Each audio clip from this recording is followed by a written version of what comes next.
Good morning, everybody. It's your brother Van Silk. It's been a very interesting week. Got everybody all up in arms about who helped start hip hop. Evidently, some people are looking for credentials in areas that they didn't have anything to do with in the beginning. See, we're not going to be out here calling names. They will talk behind the phones and let people know, like, nah, that ain't right. You got to correct it. Boom, boom, boom. Because, you know, a lot of y'all be looking for negativity. We're not going to do that. But I'm going to say this. You can go back and look at the post that I just dropped a couple days ago on YouTube. 1973 to 1983, the most important years in hip-hop. Because if you're not a certain age, at least 56, 57, 58, 59, you didn't witness the first 10 years. If you ain't that old, now you could be 56, 57, and might have witnessed 78, 79, maybe 78, 79, maybe.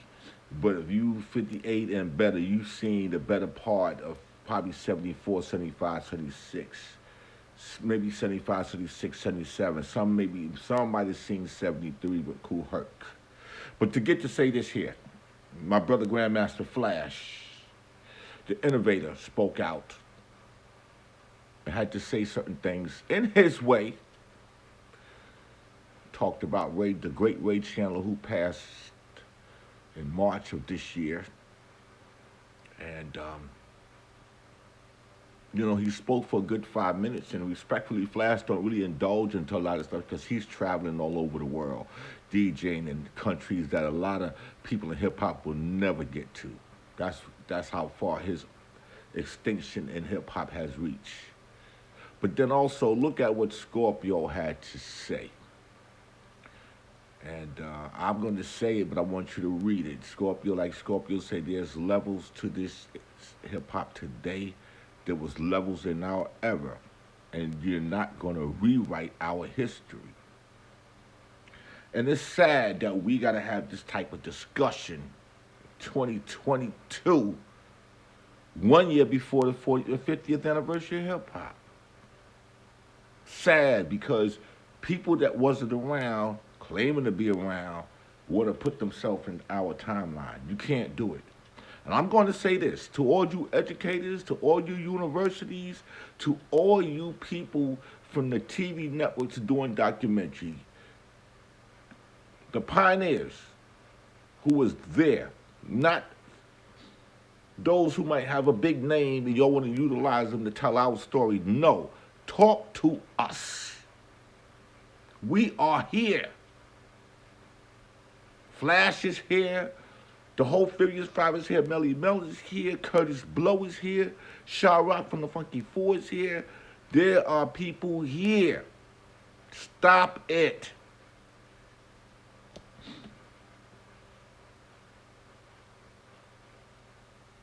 Don't look for numbers and analytics. No, y'all have disrespected this culture so much to the point that you got people confused while we're still here. I've been telling y'all. Look at a lot of my posts. They're going to try to erase the first 25 years. I've been telling y'all this, and nobody want to listen to Van Silk because y'all hate so much. You can't even come. Let me see what my brother Van Silk is saying because he played the neutral field. I've been saying it. Now it's happening, right in real time. It's your brother Van Silk, not my house. Check out what my brother Grandmaster Flash got to say. Very important. Very important. Take heed. I gotta go. Van Silk, not in my house with Van Silk. Nope, it ain't gonna happen in my house. Nope. It's your boy Grandmaster. Hope all is well to all my fans, depending on what part of the planet you're on. It's got a little story, and I got my dates mixed up.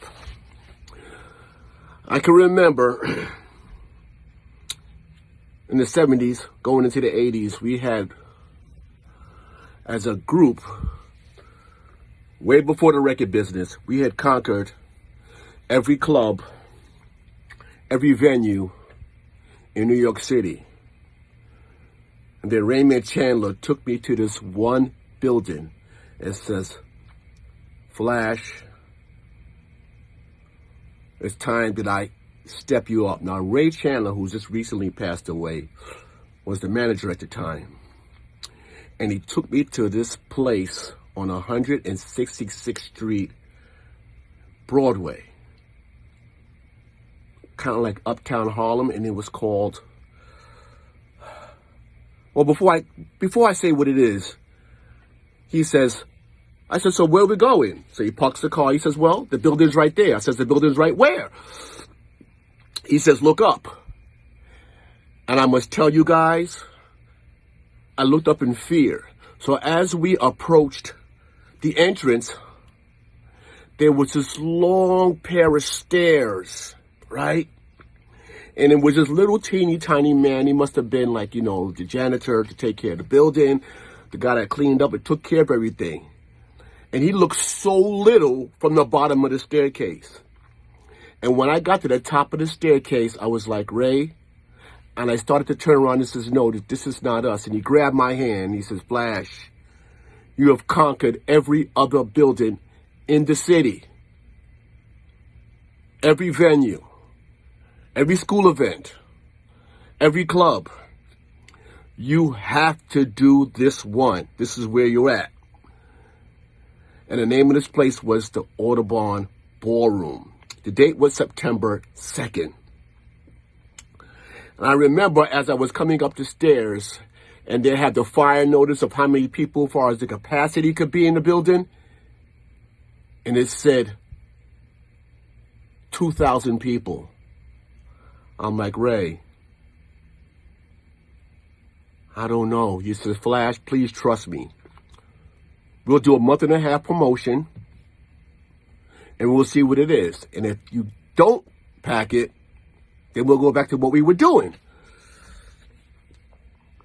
I can remember at that time, for the whole 1.5 months that he was promoting it, guys, I was scared as hell. I'm saying, because our average was around 500 to 1,000, so to be at a venue that needed at least 1,500 to look packed, 500 would have been a failure. So the day came,